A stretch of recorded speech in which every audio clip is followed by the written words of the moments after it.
Per quanto riguarda la cardiochirurgia, la provincia di Venezia oggi ha bisogno di 800 interventi all'anno.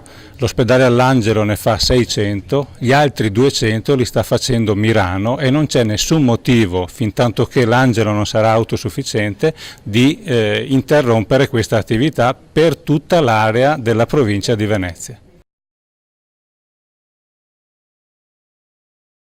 Dal 2001 che doveva partire tutto il servizio mancano, oltre agli investimenti sul servizio ferroviario, il raccordo degli orari tra il treno, la gomma, i tram e così via.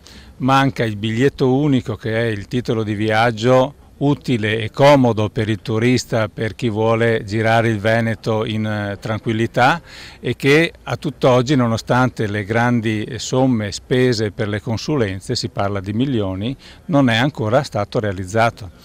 Perché se non riteniamo questo un servizio essenziale dal punto di vista sociale, economico, ambientale, per lo sviluppo del Veneto, è chiaro che siamo da tutta un'altra prospettiva rispetto a quella che noi oggi riteniamo prioritaria.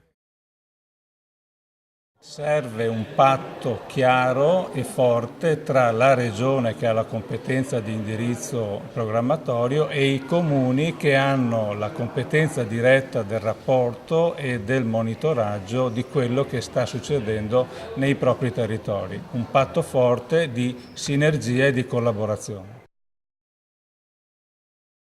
È un settore che ha bisogno di valorizzazione, perché è un settore di qualità e oggi le condizioni dell'importazione lo stanno mettendo in ginocchio.